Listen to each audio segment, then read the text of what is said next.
Hello and welcome to the very first episode of the Big Reef podcast. This is The Normal Show. You're listening to The Normal Show. I'm Hayden Quinn here with my brother in pants. Hey, I'm Morgan. Nice to hear you all. Nice for you to hear us. Nice for you to hear us, finally. Absolutely. Thank you so much for joining us for the very, very first episode. We've got a lot to talk about. As I said before, this is The Normal Show. The reason we're calling that out now is if you subscribe to our podcast feed, there's going to be all kinds of stuff coming down that pipe. We've got a lot of projects and other things for Patreon members and you free listeners as well. The Normal Show is in this format. Yeah, this is Hayden and I catching up, having a yarn, totally centered, not at all nervous or concerned that this is our first show and we don't exactly know where it's going to go. But the point is we're not going to be playing heightened characters. We're not going to be doing anything kooky unless the moment calls for it. Spur of the moment style. And we know from previous experience that it never does. No. Those kind of things were always very, very heavily planned. And yeah. This is a serious chat. It is. Before we get right into everything, though, Morgan, I did just want to mention, and we are going to hit you over the head with this. We have a Patreon. We do. And on the Patreon, you're getting all kinds of extra Big Reef stuff, extra Big Reef goodies, as it were.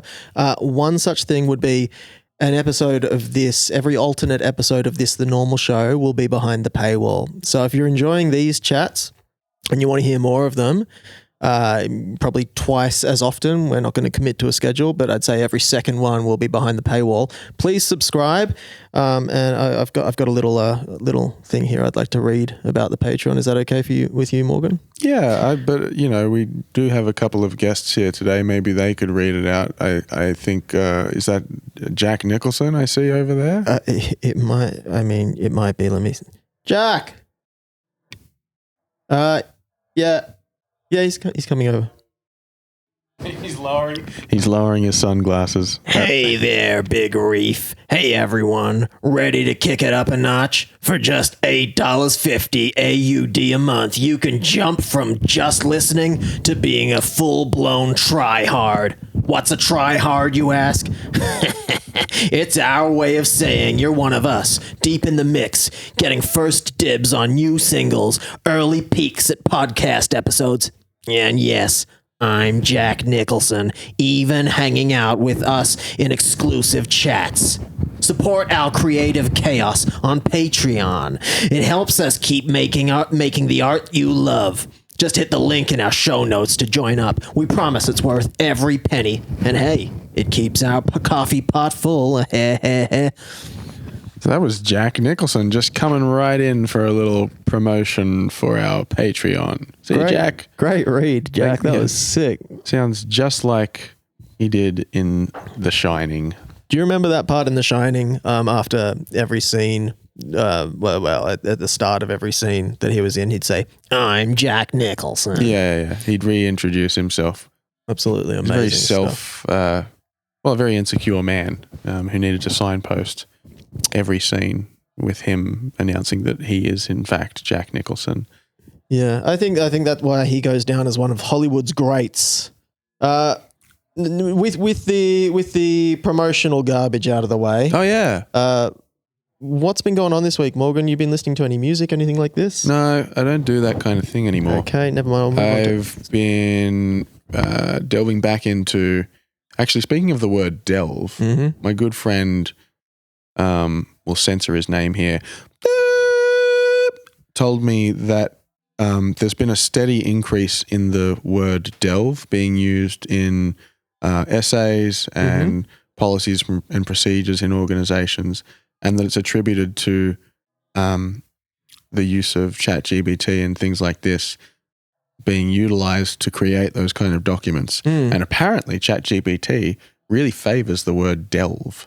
Wow. Yeah, and so that's what's would that be a result of the amount of data that it's been fed? Just like there's a lot of delve already out there? No, that doesn't make sense. No, I don't know. You can be as loud as you want. It's okay. Hey, Lucy. Don't mind us.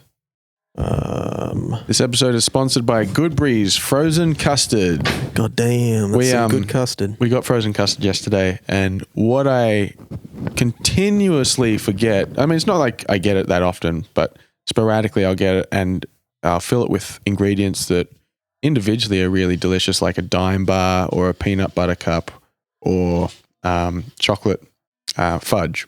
I just say for any listeners outside of Canberra, I think Good Breeze is a frozen custard. It's like a frozen custard. They used to have these ads on in the late 90s, early 2000s where everybody went into the store in pajama bottoms and pajama tops, I guess, but the pajama bottoms are, the furry kind of material that have like duck patterns on them. We all know the ones.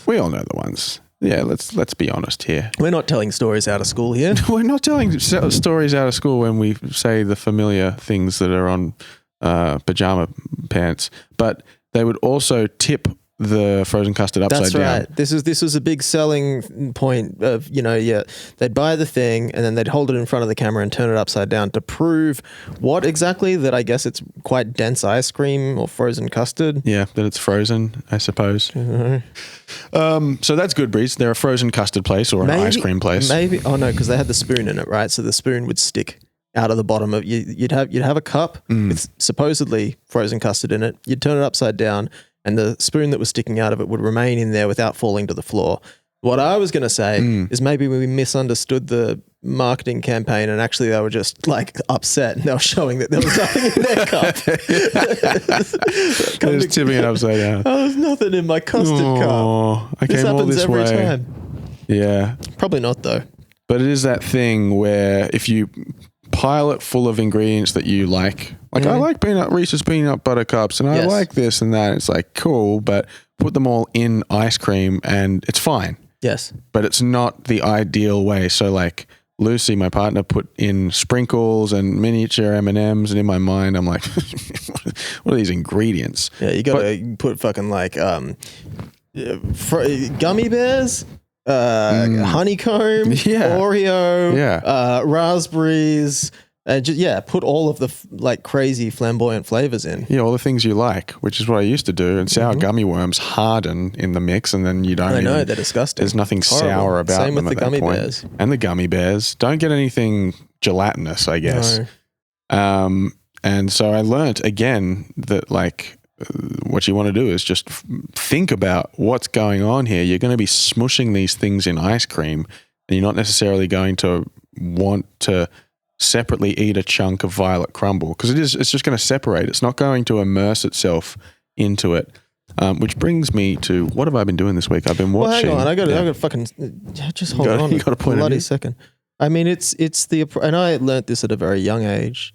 I probably should have shared it with you sooner, but I learnt a long time ago that going to a place like this and asking for the shit to go into the cup with the frozen custard is very much like cooking. You like a pizza with way too many fucking things on it, or if you're making a soup and you put too many different vegetables in it, of course it's going to taste like crap. Yeah. And that was the observation, well, not that exact observation, but that when you're not making the ice cream and you're conceptualizing it yourself, you might be a fool. You might be a fool. You might fall for this idea of putting all those, flashy ingredients in there. But if you were to actually be the ice cream maker, yes, you would look at all the ingredients in front of you and you would be a bit more thoughtful about it because you have to combine it and mix it all up together. What's going to complement the vanilla? What's going to complement the chocolate? Yeah. Et cetera, et cetera. That's great. What have you been listening to, watching? Were you been consuming any media this week, Morgan? Yeah, so I don't tend to watch a lot of flashy new things, I'm a guy that likes to go out and buy a secondhand car off Gumtree every week. You got a lot of cars. I got a lot of cars. I got a lot of spaces to fill down there in the basement. Mm-hmm. So Morgan lives in an apartment. We're in an apartment building right now recording this, and surprisingly no one else in this apartment building owns a car. So the garage or the parking spaces downstairs are completely empty. Yeah, and they charge me for every car space, and You know, my landlord comes banging on my door every night saying, "Where you Phil Cospace? Why you not fuck? Why you not fuck? Why you not fuck? Kill Space." They say something like that. Yes. And their nationality again? A little bit ambiguous. True blue. Australian. Aussie. Yeah, right. True blue Aussie. Speech impediment or retarded? No, my landlord is Paul Hogan. None other than That did sound a lot like Paul Hogan. Yeah. Okay. That's not a mask. Anyway, Morgan, you're dodging my question. What do you? I feel like you've seen a film or something. I rewatched a movie that is one of my favorite movies. Okay. Now, before you say it, let me guess. Yes. Okay. Actually, no. Oh, this could be great for the listeners. This could be the podcast. This could be the whole podcast. This could be it. I'm trying to find out what movie you watched for 20 episodes. And I give you a hint. Yeah. Okay. All right. 5 questions. All right. Yeah. Does it have? Is the lead actor American? Yes. Okay. Okay. All right. You ready? I'm ready. Does the lead character fall in love with someone in the film? Right again. Does the person that the lead character falls in love with, that person, are they American? Yes. Okay. Would you say that a decent proportion of this film was financed by companies, venture capitalists, etc., based out of America? You got it. Okay. Is Michigan a state in America? I'll give you a hint. Yeah. Okay. Yeah. Okay. All right. Because I've only got one question left. What good is a mouth if you cannot speak? Oh no, you didn't, did you, Morgan? I know Kung Fu. I know what the film is What now. is it? It's Dirty Dancing. Dirty Dancing, the man who could not speak. No, of course we're talking about The Matrix. Morgan, you watched The Matrix again. It is a great film. I rewatched The Matrix, and it's something that I don't like to do all that often because I think it falls in the category of high art. It's one of those things that you don't want to expose yourself to too much of that. No, you don't want to overexpose yourself to it. Oh no, I see what you mean. You were being. I was going to say you were being a novice there, which is definitely not the right. You were being sincere there. If you overexpose yourself to something you love, it'll. What do they say? The heart grows weaker the fonder you are. Yes, the stronger the heart grows fungus. Jane Fonda's heart. Jane Fonda's among us. Fungus. Sussy bucker. Humongous fart fungus. Yep. Yeah, no, I don't want to. And so the other thing is that about 10 years ago, Jesus Christ, a few friends and I believe you as well, contributed to a project called The Matrix Redubbed. Yes. Which at the time we were calling The Matrix 4 before we knew that the fourth Matrix was going to come out. And so we rewatched this movie over and over again as we meticulously redubbed the dialogue line by line and redid the sound effects and redid the soundtrack and tragically lost most of that project, but I still have about 7 minutes of it left that we should put up on the Patreon as well. Yeah, 100%. I think people will enjoy that. Is that a behind the paywall? I think anything that should on the be behind the paywall. So the idea was you take the Matrix film, you download it illegally, you put it into Final Cut or Premiere, and then you literally you re-record every single line of dialogue for the film. Yeah, you don't change the lines at all. You maybe change the voices. You make it sound kind of amateurish, but not cartoonish. No, okay. It's just meant to be a little bit different. Disconcerting. Yeah, and the idea was that we were going to do this and then invite a bunch of people over that had never seen The Matrix and build it up as this big event and then play them that. You've never seen The Matrix? Yeah. Oh my God. You got to come over. And then show them. You've never seen it? It's a classic. How can you not have seen Tell you what, having a movie night. I'm having a movie night. Having a nude night. Having a nude movie night. I'm having a movie night this weekend. My good friend Jack Nicholson's going to be there. We're watching The Matrix. I've got the best cut of it too. I've got the director's cut. I got the final cut. So that you invite them over. So how far into the... Because yes, you're right. I was a very, very small part of this. I think I came in and for funsies one day when you were doing dialogue, I think I got to do a few of the Morpheus lines. But that was it. That was, half an hour to an hour of fun. Yeah. How far into the film did you get? I think we we got to about the third act. We definitely That's insane. Yeah, we definitely got to the part where Neo says, "I know kung fu." Morpheus is like, "Show me," and then they go into this constructed reality where they have their first fight together. Because I remember me and Jim making the grunting sounds for Neo and Morpheus fighting, and going over every single second, and like the detail, and like, yeah, it was a lot of fun. And we put in all the punching sound effects and everything. So you did all the Foley and everything too. Yeah, we definitely got up to that point. But I think the first 8 minutes or so, up to the point where Neo wakes up to the screen where it says "Wake up, Neo," we did the music and the sound effects like very detailed, and that was a lot of fun. So anyway, watching the movie is hard in the sense that I'm reminded of that project, because when you're doing a project like that, you're watching it over and over and over again. But particularly the first act. So once it gets past that first 10 or 15 minutes. It's not quite as difficult for me. Like, I did kind of ruin the movie for myself in that sense. But Lucy hadn't seen it before, and this is why I was really excited to watch it. I showed her the Animatrix came out in 2003. So I thought like, this will be a nice way to maybe convince her to watch it by showing her. Was she completely against the idea? Was she like, I know what the Matrix is, I have no interest in whatever, like the whole aesthetic, that it's not my bag, or was she? I think it's just a big ask of somebody if they haven't seen it and they have their own idea of it. Like, especially if you're going to sit them down and play them your edit with your voice of it. I should have done that as a joke first, but it's a big ask. Yeah. Why? Is it that, like, does the Matrix carry this baggage or something? Well, I think, first of all, Lucy doesn't watch a lot of movies or TV shows to begin with. And the ones that she likes are, I think, they have like a Care Bears. They have Minions. They are quite like light, and it's more in the Studio Ghibli or Ghibli arena. And so anything that is like associated with she's action, a baby. She's a baby. She's a big baby. She's a big baby.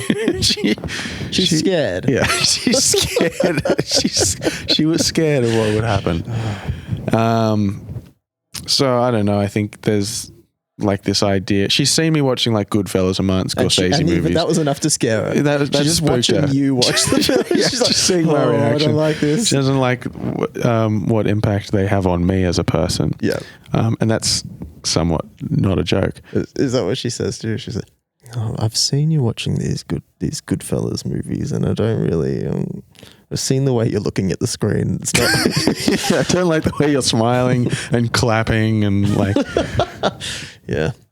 But okay, sorry. So yeah, it can be a big ask of anyone because I just imagine myself being like, if I hadn't seen The Matrix and somebody's like, you've got to see The Matrix, please, can we sit down and watch The Matrix? It'd be like, yeah, I've heard about it. Yeah, I get it. Of course, yeah. Same with like Star Wars or anything like that. It's me and Lord of the Rings, and it's me. Yeah. So I wouldn't watch Star Wars. I couldn't tell you. Yeah. Other than the episode 1 with Jar Jar Binks, I have no interest. Yeah. In fact, similar to your project, that was the Matrix, Star Wars 1 with Jar Jar Binks.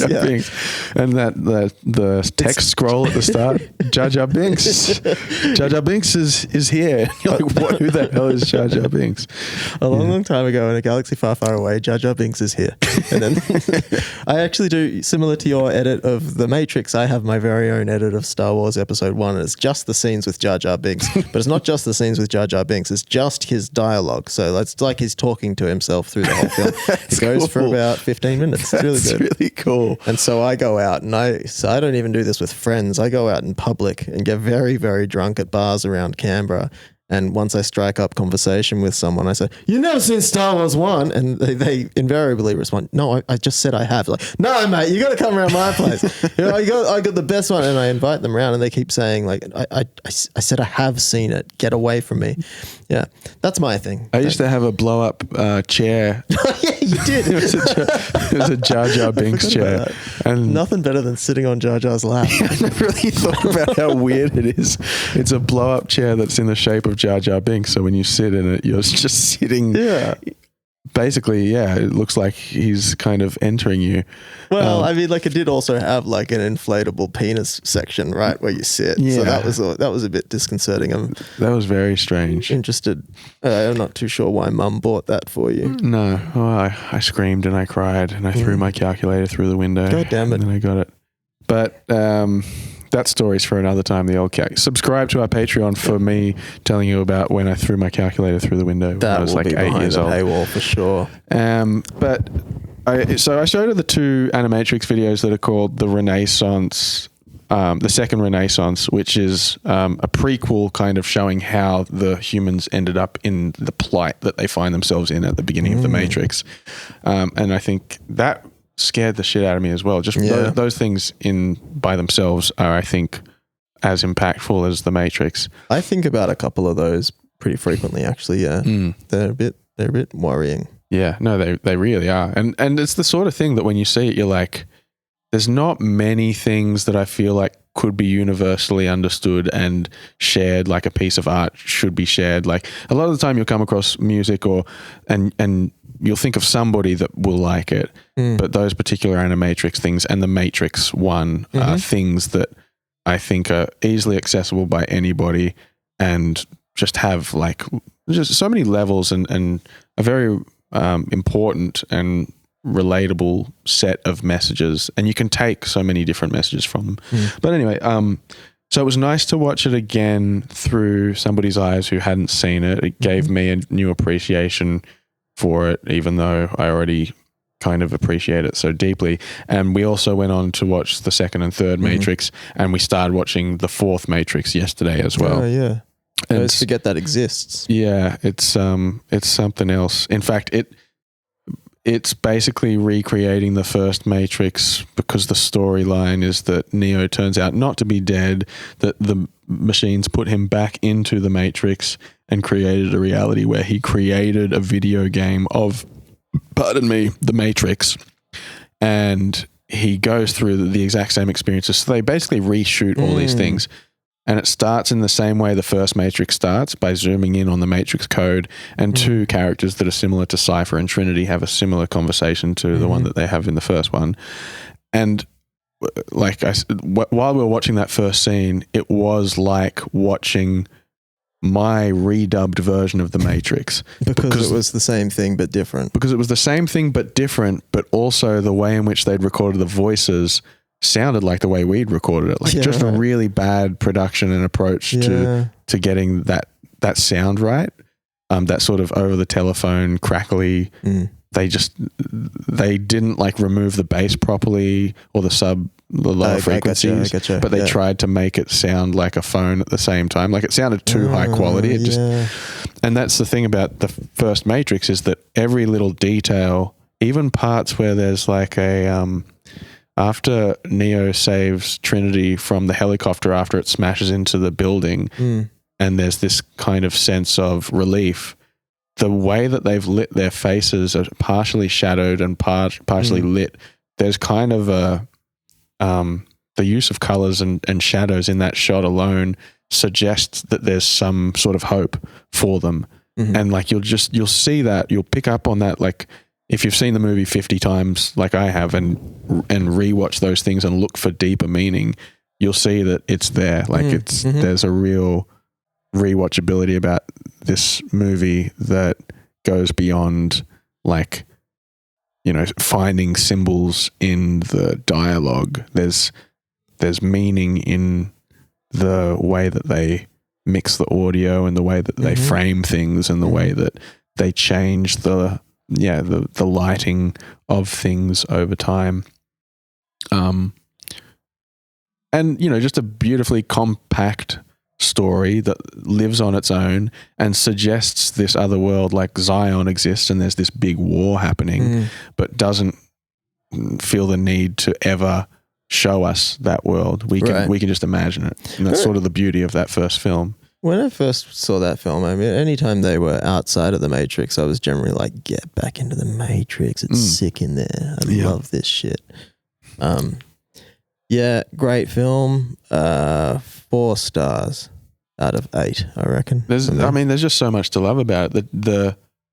This time when I watched it and realized just what's going on outside the Matrix, for the first 20 minutes when we're seeing it through Neo's eyes, he's living this incredibly mundane life. He's continuously waking up but they are Trinity and Morpheus are constantly trying to contact him and reach him. Right. And through his eyes and through our eyes, he's just living a really boring life. And things are happening. They're unfolding gradually. It's getting stranger and stranger. And then once he comes out of the Matrix, and if you've seen the movie before and you know what's going to happen and what's happening in that moment, you can imagine what was going on with Trinity and Morpheus then, that they are working really hard and fast to get him out, because the agents now know that he is important to them. Yeah. And they have to like talk to him like, Neo, you probably have a lot of questions right now. Like they're freaking out. And they have to drip feed him this information to make him curious. They don't want to like spook him. So like you can watch it and think like, this is lame. Why are they being so mysterious and stuff? But there's an answer to all those cheesy tropes that are in there.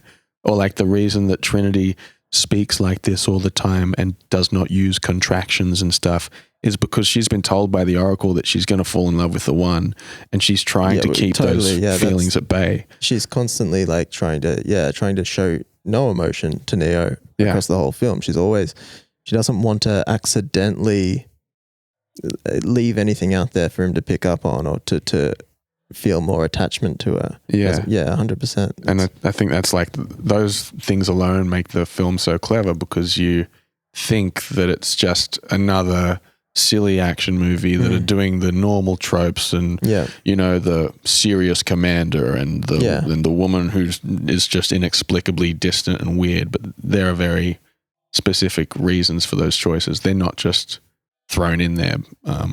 And then many sci-fi films did that before and afterwards, but didn't justify it. Like there was no rationale for it. There's always an explanation. And then you watch the other ones and there are some really cool ideas in there.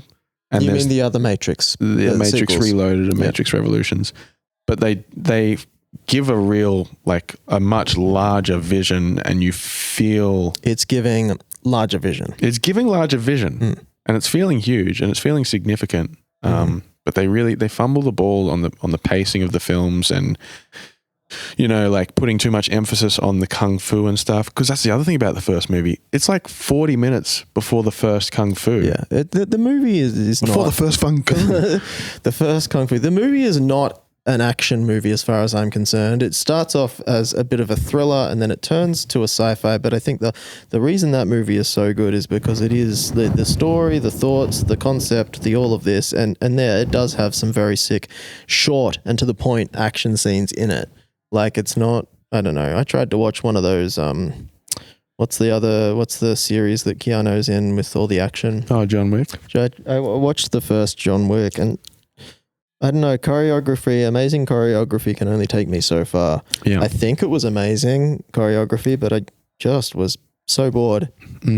But yes, Matrix, great film. Up there with the Jar Jar Binks edit of Episode 1 of Star Wars, absolutely. I reckon. So Lucy came away from this movie saying it's a masterpiece, and it's in my top 5 movies, she said. Okay, so what do we got? We got Minions, Matrix redubbed, Care Bears. Is there a Care Bear movie? Probably. I don't really know what they are. I guess they're like the Teletubbies or something, or like Barney. They're bears in that realm. Cuddle each other, and I feel like they have like an item painted on their stomach. Look, if you guys don't think it's interesting listening to me talk about every part of The Matrix and why it's a good movie, then I don't know. Tell me that. You're acting as though they just told you that. Yeah. They didn't. Well, just tell us what sucks, basically, is what I'm saying. Did that suck? Oh, yeah, no, good point. So what's awesome about having this podcast now is we've got direct contact with our fans in such a way that you can give us feedback. You can absolutely guide this, what we're calling the normal podcast, and let us know, you want to hear our thoughts on something, please slide into our direct messages. Our DIMs. And give us some dim sims. What about you? What have you been hanging out for? What have you been watching? What have you been listening to? What have you been seeing? What have you been snarking? I'm a busy man. I've been listening to a lot of music as always. I've been enjoying the latest Bleachers album, which is self-titled, I think. Never really listened to Bleachers before. I don't know Jack Antonoff's catalog really. Yeah. And I say that as someone who probably has heard a whole heap of the stuff that he's produced and not realized it. I'm not really a big Taylor Swift fan. Having said that, I don't know how long he's been working with her, so maybe even the stuff that I have heard of hers wasn't produced by him anyway. The point is, Bleachers are a band I didn't know anything about, and their marketing for this album cycle got me.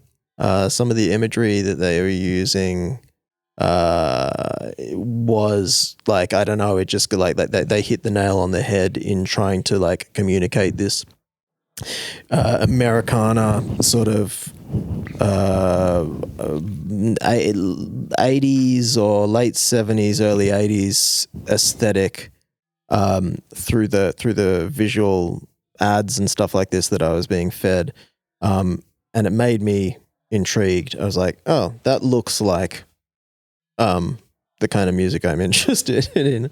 And it is. It pulls a lot of influence from, I would say, like Joshua Tree era U2. There's a lot of what's the boss? Who's the boss again? Yeah, Bruce Springsteen. Bruce Springsteen sounds on there. Yeah. There's the songs are really quite good. Most of them are really, really quite good. It's simple production. The drums on some of these tracks sound really, really cool, like really punchy and fat. But yeah, I've been really enjoying it, and I told you to check it out. I think you listened to it. What are you thinking? Oh, shit. Yeah, I'm just gonna look at the track listing. Mm-hmm. I really quite enjoyed it. I've listened to it, I think 3 times since yesterday. The first time I listened to it, I was at work, and it was nice, a nice soundtrack. I think every time I've listened to the album, I felt the first track is, because the album goes off in a few different directions. It's not consistent in its tone or in its production style. Yeah, I think so. I think it is. I know what you mean, that it jumps off, like it kind of goes over here for one song and then comes back. But I feel like there is some kind of unifying tree branch through it. Oh yeah, I think that there's stuff that ties it all together, but it's purposefully swinging around to keep your attention. And so the first track doesn't so much set a tone as it introduces the album. I just don't think it's a very strong track. Mm-hmm. And then Modern Girl is a very good song. So good. It's just so fucking sick. It's so hooky. Yeah. Yeah. Every hook. And also it takes it to this new place in the last 30 seconds. Like every time I hear it, I forget that it has like this additional melody that comes in right at the extra sax end. line at the end. Yeah, and this is like a piano accordion in the last chorus or something like this. That's who's fucking Piano Man? The whole album has a bit of Billy Joel aesthetic to it as well. Yeah. Yeah. I think that was the first time in the album that I picked up like, oh, right, this is probably Jack Antonoff, who I know was pulled in as the co-producer of the most recent, the 1975 album, and who I then was like, oh, Jack Antonoff, he's meant to be, because I'm not that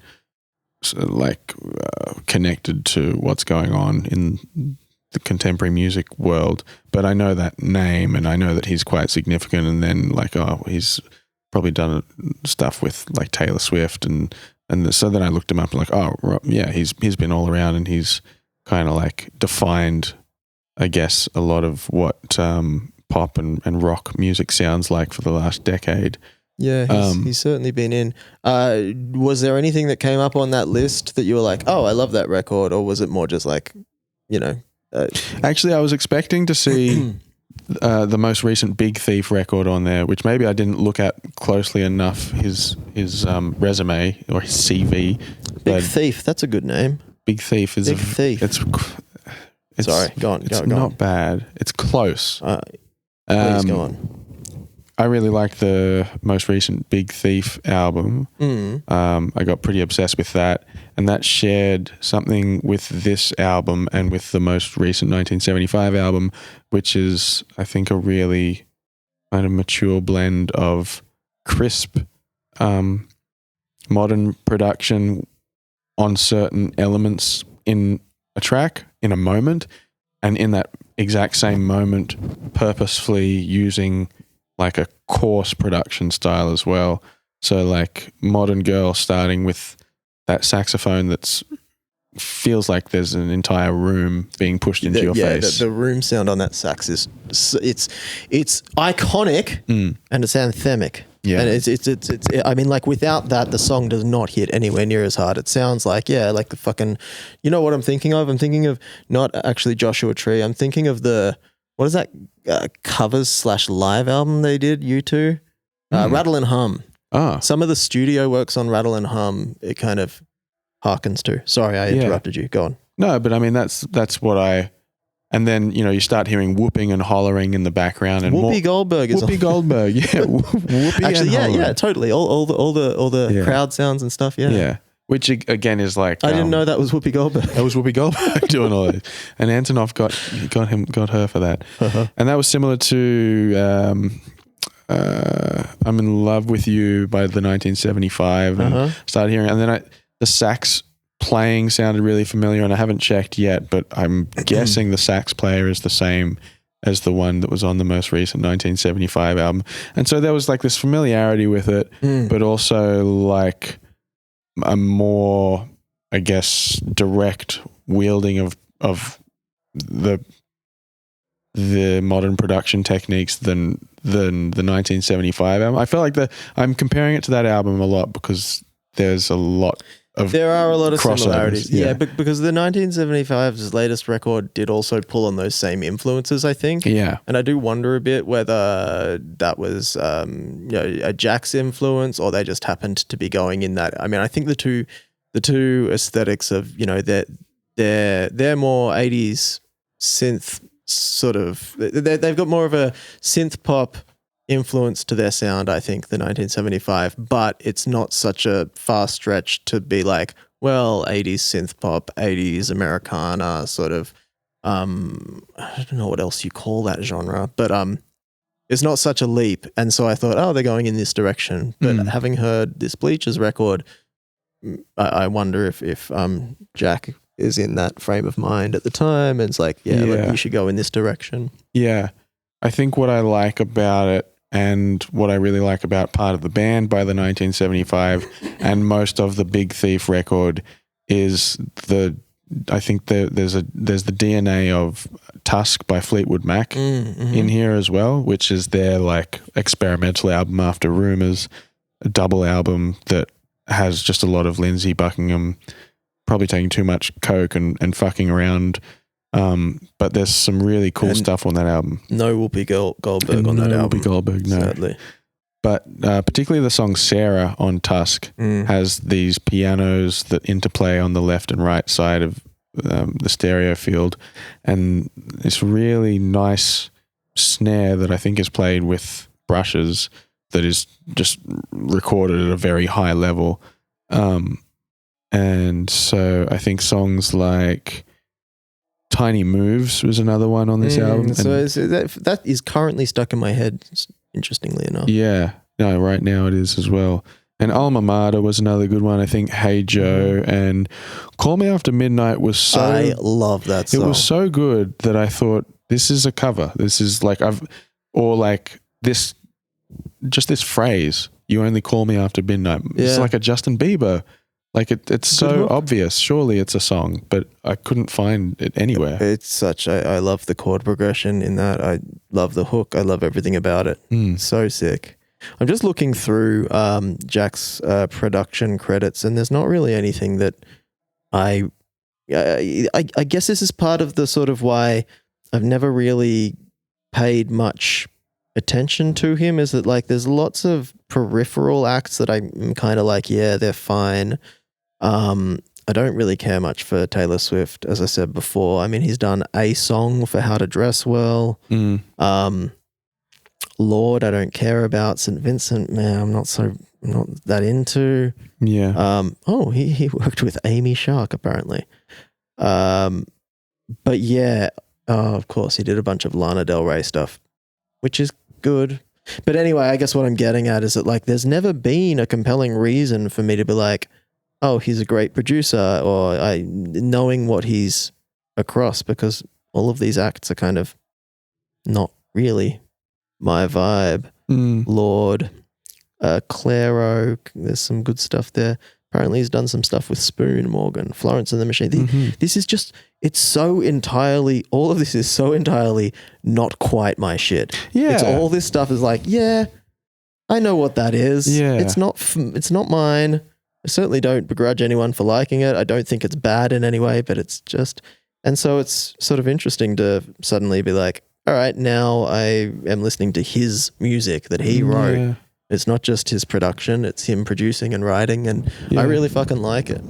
Yeah, I quite like it. I wanted to like it more. The second time I listened to it last night, I was like, oh yeah, I'm starting to really enjoy this. And the second last song was, you know, I think the greatest example of him wielding his production. What's that one called? You looking that up? Ordinary Heaven. Oh yeah. It sort of like very gradually transitions from a pretty straightforward song that I think consists of like 3 or 4 instruments, and then somehow just like deconstructs itself and reconstructs itself as an R&B song.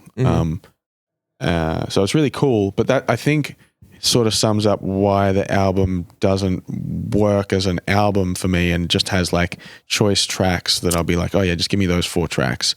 Get rid of the kind of like quiet acoustic songs that don't go anywhere, and maybe get rid of, you know, I like Alma Mater because I think it's really ambitious, but it like gets in the way of itself by trying to be ambitious and not just letting the song be a great song. I find I cringe a bit when that one comes on. Yeah. I don't hate it, but I'm just sort of like, this is kind of annoying or lame.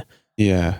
Yeah. It's like, I feel like he's putting his stamp on things because it is a very distinct thing once you're familiar with it from the 1975 and other records, probably. The reference points that he's pulling from. You can, you know, you see the way that he uses like piano strings and pans them left and right, and same with violins and stuff. Always really good familiar. synth sounds as well. Yeah. The synths are very, they're all really well considered. Yeah, everything's really good, but it doesn't quite move me like that Big Thief record or that 1975 record where the lyrics and the execution of the vocals and the songs and the way that they were written are allowed to kind of be bolstered by the production. This feels more like the production is the show. Yeah. And you're like, well, cool. That's really cool, man. But like, it's not that far off from like what Psytrance producers do. I mean, it's a totally different style, but it's like, I understand, check it out. I understand what you mean. I partially agree with you. It's hard because I partially agree with you, but at the same time, I think some of these songs are so fucking like just yeah. And then really there's some songs are just great songs. Yeah. But I do know what you mean. As much of a oxymoron as that sounds, I just wanted every song to be as good as that. What is it? The second track called Modern Girl. Yeah, so good. Yeah, it's great. Wait, look, we should wrap up this podcast soon. I think we did put the call out to our many fans on Instagram. We are at Big Reef _. I think we better learn that. On Instagram, we put out the call. We let you guys know that we are doing this podcast, the normal podcast, and we got a few questions. Oh, cool. Through. This one comes from this one came from your partner, Lucy. Oh, cool. What is the largest and most round object you can think of? Probably like a Malteser, I reckon. You don't have much of an imagination when it comes to like, you're more of you're not so much a visual person, right? Well, it's like the way that the question is phrased. What is the largest round object that you can think of? Largest and most round object that you can think largest and most round object that you can think of. It's more that I'm not allowed to think of anything larger than a Malteser. Oh yeah, I forgot about that. I have been told by my personal trainer not to do that. Yeah. But like, This is a bit of an abstract question, and if this flies over the listeners' heads, if it's too intellectual, if this next bit of conversation is too intellectual for you, that's fine. We don't want you listening anyway. We don't want you listening. There's a certain caliber of person we want listening to the podcast, okay? And it's not you. We don't even like you. But I don't know what you want anymore. Everybody go look up Mitchell and Webb. I don't know what you want anymore. We should definitely talk about Mitchell and Webb on an episode. Yes, anyway, I guess what I wanted to ask you is you're not allowed to think about anything that is larger than a Malteser. No. So how does that work with, for example, right now you're sitting on a couch. Are you thinking, like, is there some part of your subconscious that is thinking about the couch, which is, I'll tell you, because you're not allowed to think about it, it is larger than a Malteser. How does that work with interacting with everyday objects? Or are you just so well trained in the art of mindfulness and Zen Buddhism that you can sort of approach things that are larger, use things that are larger than a Malteser, and you're not actively thinking about them in any way? I mean, when we talk about thinking about something, it's very easy to sort of go, well, you sit there, you close your eyes and you imagine the object in your head. But that's not really what thinking is. Thinking is all kinds of things. You know what I'm saying? And again, if this is too high level intellectual and philosophy is not your sort of area of expertise, that's fine. Just unsubscribe now, because we are getting into the weeds. Can you answer the question? I say personal trainer, I really mean life coach. There's this dude who 5 Kirkland. o'clock. Yeah. Yeah, he's my life coach. What a life coach. No, there's this guy who down at the old Parliament House Gardens from 5 p.m. to 7 p.m. every day just runs like a, kind of casual, whatever, $100 session kind of thing where Cheap. you go, it's not bad. And it's mixed martial arts, it's Tai Chi, it's discussing the philosophy. Did you say his name is Mr. Martial Arts? Yeah, it's Mr. Martial Arts. But Mr. Martial Arts. It's Mr. Martial Arts and Tai Chi. Yeah. Mr. Martial Arts and Tai Chi. And yeah, so basically we are just trying to get into that baby mind. We do a lot of goo goo gaga. We do a lot of, drinking the milk and just kind of walking around and walk before you crawl kind of stuff, Gotcha. Yeah, Australian crawl. So I don't... I'll just interject. I've been doing a lot of swimming lately, as you know. When I'm doing the freestyle, the number of times Australian crawl, the phrase comes into... Are you familiar that Australian crawl is another name for freestyle? No, I didn't know that. Yeah. Oh, cool. That's what it is. I think it is. Australian I mean, crawl certainly is. I thought that Australian crawl, the etymology was I don't know. In my mind, it's like in Australia there are heaps of beaches and like we invented freestyle or something. Yeah, right. You're doing Australian crawl. That was my understanding. We're doing the Australian crawl. But like when I'm in the water, at least once every 3 laps, I see my arm come down in front of me and push the water backwards and propel myself forwards. I'm like, I'm fucking Australian crawling through this sludge right now. Anyway, you were saying. The front crawl or forward crawl, also known as the Australian crawl or American crawl, is a swimming stroke usually regarded as the fastest of the 4 front primary strokes. As such, the front crawl stroke is almost universally used during a freestyle swimming competition, and hence freestyle is used metonymically. Okay. What is that? It sounds like synonymously, but they're using it. Metonymy is a figure of speech in which a concept is referred to by the name of something closely associated with that thing or concept. That's insane though, because freestyle would insinuate that you could do whatever style you like. Yeah, well, I guess that's what they're saying. Does it mean that it's a contradiction, but you say it anyway, and then it's metonymical? Well, the colloquialism and then the other are used interchangeably, even though. But apparently, freestyle is more broad, and the front crawl, also known as Australian crawl, is the actual name for it. So hell yeah, there you go. It's the real deal. Gotta love that. It's the American crawl. So thank you for your question. Yes, thank you for the question. We've got another question here from Pridhound on what's it called? Instagram. Taking the piss. This is not a real question, but I'll ask it anyway.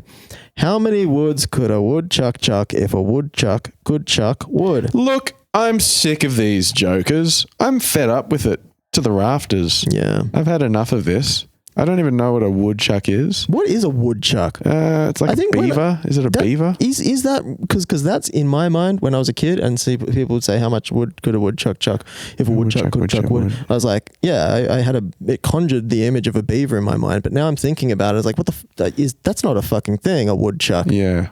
It reminds me of that riddle when we start talking about, she sells seashells by the seashore. And we don't talk about that often. Red fox, blue box, knocks in box and fox in socks, chicks with clicks talk, chicks with bricks brock. I'm listening. It reminds me of that old riddle because for some reason stupid rhymes remind me of riddles. I tried to tell this one to us the other day. It's funny trying to remember things and do them badly. So, this is for the listeners. I'm responding to your question with a question, Bridhound, on Instagram. Figure this one, riddle me this. There's a man who turns on the TV and he sees that there's... This is not so much a riddle. This is more of a, what are they called? An abstract thinking exercise. Mind exercise, something like this. I'm doing a mind game. Okay, so a fella or a woman, they can be women these days as well, these fellas. He turns on the TV and sees that a ship has crashed no, let me start again. I think that's right. Turns on the TV. No, wait a second. The news is on. News is on. No, this happens at the end. Man. Oh, I remember What he does is he finishes work, turns off the light, he goes downstairs. That's right. He turns on the TV, sees that a ship has crashed. Then he kills himself.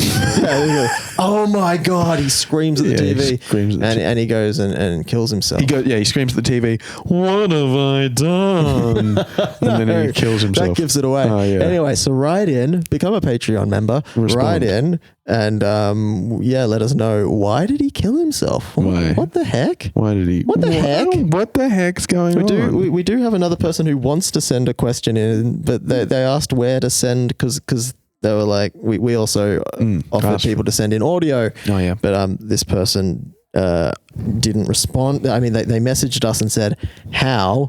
Yes. And then I was like, just DM us, and then it never happened.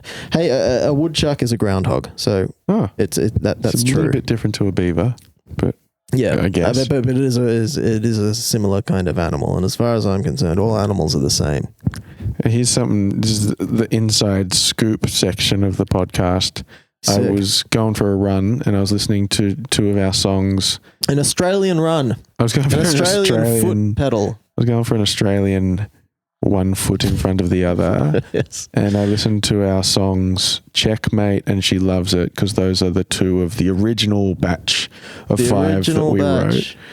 Because Cold Drip, original batch, Big Reef songs. Yeah, these were the original Cold Brew Reef let me reframe that for you. Try. When we first got together as a band, way back in I think it was 2019. Yeah. We spent a couple of years writing 5 songs. Yeah. And two of those songs have still not been released. Yes, that's right. And you were thinking about them. I was thinking about them. I was also running and listening to them because I haven't listened to them in a long time because we've been performing them. Yes. We've been playing the versions that don't have vocals in them. Yeah. And so I was listening to them and thinking like, oh my God, we've come so far. I was thinking all these nice things about us now. Like, oh, we've come so far.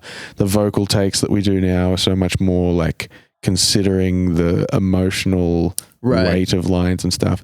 And Checkmate, I was thinking this and going through the first verse and listened to it and was like, what the fuck are these words? And I realized like I haven't been singing the right first verse the whole time we've been playing them. Yeah. So for like 3 or 4 years, I haven't been saying Snake Eyes. I haven't been saying Tell No Lies or any of those things. I think I've just been singing the second verse twice. Yeah, that's what I was thinking as well. And I don't think about it like so much when we're playing it because it's so normal now. But I listened to that song a while, like recently as well, just to go back and listen to it. I love the best lyrics. It was really fun writing the lyrics. I think that's literally the first song we ever wrote. It was the first one, yeah. The lyrics are very, very funny. It's a really strong song and a really like flat song, like dynamically. Yes. And the vocals are very flat and don't respond at all to the fact that like the bridge kind of drops out of itself. There's no like pulse, or there's no like constant rock beat. It's just kind of the kick drum going dung, dung, dung, and the vocals just keep going at the same intensity, which is where I think we've kind of improved a bit since then. And also, like, we doubled the vocals in the chorus, but they're not perfectly doubled. But anyway, it's good. And then I listened to She Loves It and realized that, like, the way that we've treated the vocals in the live version, over time we've had years to kind of finesse them and stuff, and we've notched out some frequencies in somewhere like vocal 300 to 600 hertz, and it sounds really good, and that's not the case in this mix, and it doesn't sound as good, or it just doesn't, or it's just jarring to me because it's not what you're used to. I haven't not used to it. I quite liked I listened to that one as well, because I listened to the original EP that we recorded. I don't know, it was a while ago, but I listened to them again and I thought they all sounded quite good. I was like, wow, because I'm thinking about the Logic projects. Logic is the software we track all of this stuff into. And I was thinking about the Logic projects and thinking about how I was approaching EQ and compression back then. And just how wild some of the moves that I was making. That's not to say that I'm always behind the EQ or compressor. That's not what I'm saying. But I remember specifically my approach at that time was like fucking like really heavy handed. Yeah. And just thinking about sounds pretty good considering how like feathery I am with touching all of our songs at the moment. Yeah. I mean, part of it was preference. A little bit of it was like less experience, but it's funny. I think actually you can probably just fucking do whatever you want inside the box, as long as you smash the shit out of the master, it'll sound good. Yeah, it was all contextual, and that was the other thing I was thinking with this Bleachers album is every lead vocal has a completely different approach to EQ, and it is all contextual, and it's all about like, you know, things shuffle into place over time. And there's this other really nice thing I noticed in the She Loves It chorus is the acoustic guitars have this low end, like you might not even hear the acoustic guitars that much, but there's something, and I'm like, what is that kind of humming, or that kind of like, there's like a depth to it. And yeah, it's the acoustic guitars just have this kind of warmth and thickness in them that is kind of sometimes like the secret sauce in a mix or a song that you might not even notice makes a song kind of like allows it to reach you by having, you know, it might be a guitar that's completely fuzzed out and is tickling the top part of your ear, or it might be something like that's kind of hugging you in the chest or something. But like in these cases, the song is always a girl because I'm not gay. Yeah, if it's hugging me. Yeah, if you wouldn't want a guy, no way, in the top part of your ear or hugging you. Not that there's anything wrong with that. No, not at all.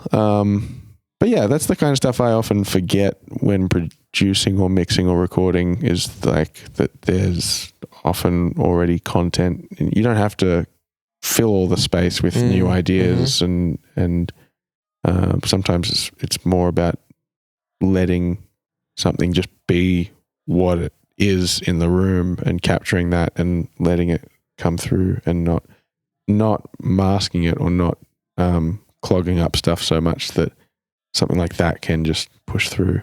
Because I hadn't listened to that in a long time, but that jumped out. We got some feedback on that one. She Loves It. Maybe we'll save that story for another time. Oh yeah. But with regard to Checkmate, the first song you were talking about, what was a really fun approach when we wrote the lyrics for that one was, I think sort of the idea we came up with was this idea of like each second line should start with some kind of like benign, like an idiom, like a checkmate or like a snake eyes. We wanted it to have all these phrases that kind of meant like sounded like they meant something important, but really they were just silly catchphrases that you might say in celebration or to like call something out as important. What are they? It was fun. Put your pedal to the metal. That's right. Snake eyes, checkmate. Take a minute to consider. Take a minute to decide. You know, jackpot. She's Jackpot. the cream of the crop. Cream of the crop. Puts the pedal to the metal. She ain't ever going to stop. What does that mean? Yeah. But then also, and maybe you said that while I was looking up the word idiom to make sure I didn't embarrass myself and misuse a word. But that it was meant to be like a Swedish person. That's right. Trying to write in English. Well, yeah, because this often does happen that like these Swedish pop songwriters that do so well, and they come over to LA and they pen so many of the hits that you and I know and love that make it to the top of the Spotify charts or TikTok charts, whatever metric it is we're using these days. But like they'll often like the lyrics or the hook in the chorus, whilst it's the catchiest thing in the world, like sometimes the grammar around linking the words together doesn't quite make sense. And like a really, really over the top example of this is, I don't know if Morgan, you are aware of DJ Crazy Times. No. So there's this comedian on TikTok who like garnered quite a following. And I think one of his earliest TikToks I really, really loved. And it was this character called DJ Crazy Times. And he was meant to be this like European DJ releasing music, not unlike La Bouge or Entrance or these 90s sort of Eurodance the Real McCoy. Mm-hmm. Remember these guys? Yeah. What are some of the songs for the listeners if they don't know the reference point? Be my lover, wanna be my lover. Even DJ Otzi, hey baby. Yeah, same thing. But his joke was this is a character. He's called DJ Crazy Times, and he says the stupidest things because he doesn't have a proper grasp of the English language. He says it in this European accent, and it's very funny because he says it like it's real profound. Like one of the ones that always got me was like, "I've got an idea, world peace," which I always found really well, peace. Yeah, that was his idea. And put your hands in the air if you're feeling the sunshine and stuff like this. It was really funny. Anyway, he got quite a following on TikTok doing characters like this, and he's done a lot of other characters over the years. But he had a bit of a moment last year, I think, when this character, DJ Crazy Times, released a fully produced song. It was, very 90s Eurodance sounding, whoever produced it, I don't know if it was him, made it sound like one of these tracks, unmistakably got a female vocalist on it. And the whole song, like the whole joke of the song is, because it's a parody song, is that like each line is just slightly ridiculous. It's like, put your hands in the air if you feel sweat. And, this is the beat, it is complete, and I can't remember. I haven't listened to it that much. Anyway, that's a very, very long way of saying it's like this is a trope, right? There are these hits with massive hooks. Max Martin is known for having done this in some of the biggest hits you've ever heard, where the lyrics sometimes aren't quite grammatically correct in English. And that was the approach that we took. We said, this is a fun song. Let's use lots of tropes and idioms but let's put a layer of a layer of getting it wrong.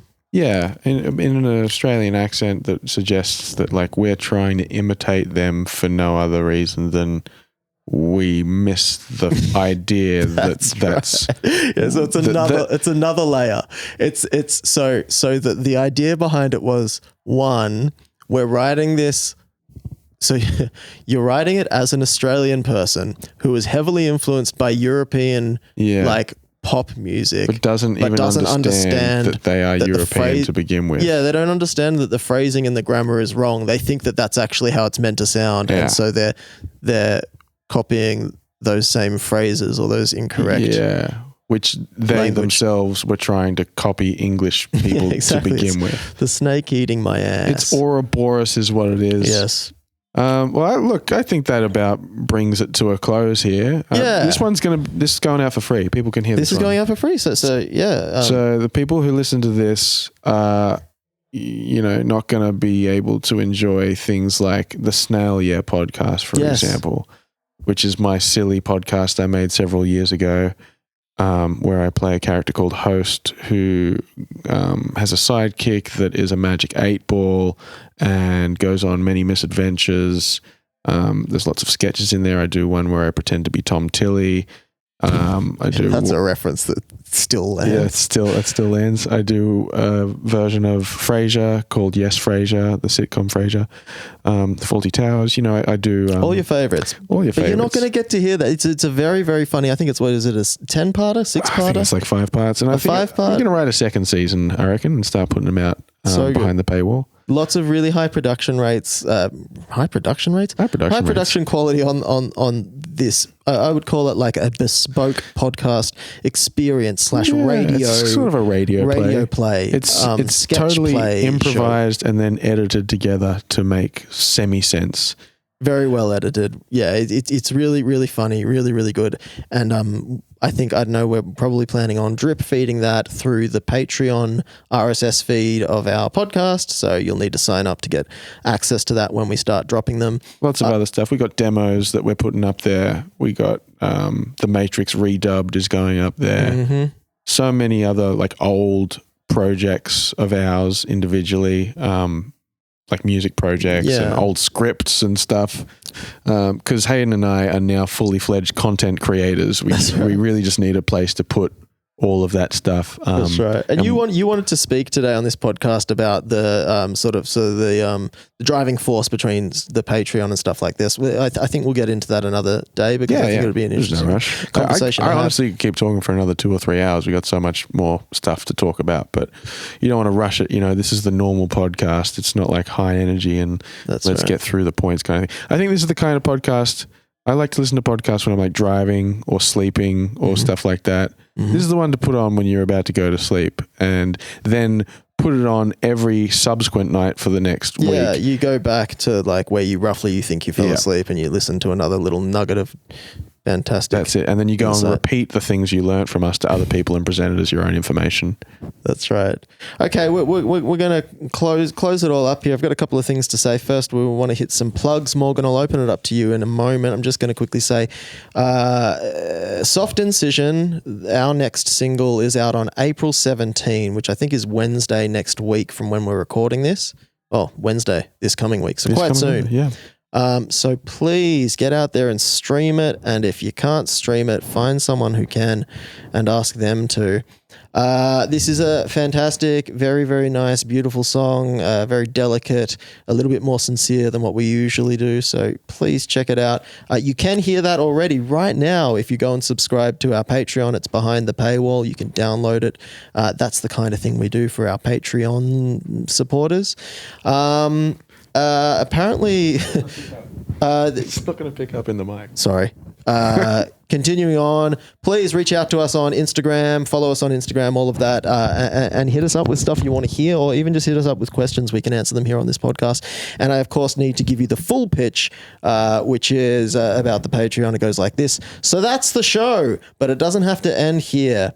If you liked what you heard and want even more, think about becoming a tryhard. It's not just a fancy title, it means you're part of the gang, getting all the cool insider stuff like early music releases, bonus episodes, and behind-the-scenes content that we save for our closest pals. And your support?